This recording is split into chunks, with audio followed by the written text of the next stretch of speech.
আজকে সকালের 10টা সাড়ে 10টার এদিকে আপনার ওনাকে বিমান বাহিনী 3-4 জন ধরে ওনাকে মেরে ওনাদের গাড়িতে তুলে ওনাদের অফিসে এখানে নিয়ে যাচ্ছিল।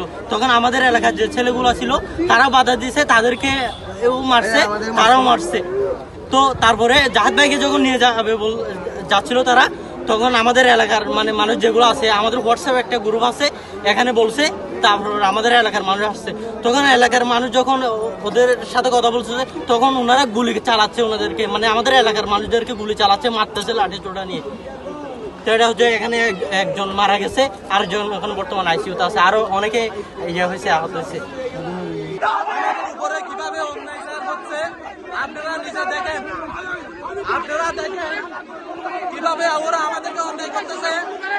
আমাদের দুজন লোক হাসপাতালে নিতে যাচ্ছে না, ওরা একজন ওরা মায়েরা লুকাই ফেলছে, আমরা একজন ওরা হারিয়ে ফেলছে, মারা হারিয়ে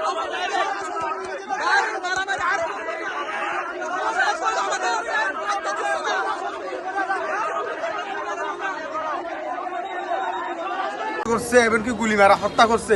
ওনাদেরকে হাসপাতালে ট্রিটমেন্ট দেওয়ার জন্য আসতে দিচ্ছে না, কারণ আমাদের একটাই বিকল্প রাস্তা, বিমান বাহিনীর সামনে এরিয়া দিয়ে আমাদের ওই রাস্তা দিয়ে আসতে হয়। আমাদের লোকজন, আমাদের ভাই ব্রাদার যারা আছে, আমরা ওদিক দিয়ে সাগর পথে আমাদের ভাই ব্রাদারকে এখানে হাসপাতালে নিয়ে আসতেছি।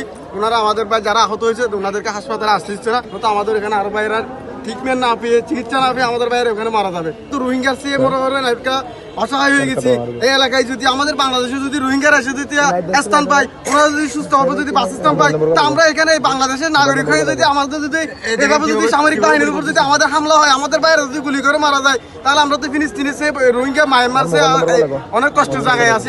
এটা তোমাদের ভাই আজকে এখানে মর্গের মধ্যে, তোমাদের ভাই মর্গের মধ্যে এখানে নিজের স্থান নেওয়ার যদি কোনো অধিকার না থাকে, এই দেশ আমাদের লাগছেই না, এর চেয়ে আমাদের আত্মহত্যা করা উচিত। আমার 17 বছর বয়সে, আমি 18 বছর বয়সে আমার বাচ্চা কিভাবে রাখবো? আমি কিভাবে রাখবো বাচ্চা? 3 বছর বাচ্চাকে আমি কি জবাব দিব? আমি কি জবাব দিব? আমি কি জবাব দিব? ওকে বলুন। সন্ত্রাসরা কি আমার বাচ্চার দায়িত্ব নিতে পারবে?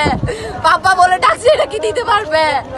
এই সন্ত্রাসরা নিজের ভূমির জন্য যদি নিজের স্থান, যদি নিজের অধিকার না থাকে, তাহলে এখানে আমাদের তো বেঁচে থাকার কোনো দরকারই নাই। কোনো দরকার আছে আমাদের বাসস্থান যদি মেরে তুলে দেয়, মেরে তুলে দিলে আমাদের বাসস্থান যদি মেরে তুলে দেয়, তাহলে আমাদের এই দেশে আমাদের কোনো অধিকার, মৌলিক অধিকার আছে? আচ্ছা আপনারা বলুন, তাহলে আপনারা নিউজ এগুলো করে কি করবেন? আপনার স্বামীর নাম কি শিহাব? শিহাব কবির নাহিদ। আমার স্বামীর নাম শিহাব কবির, প্রকাশ্য নাহিদ আমার স্বামীর নাম। কিভাবে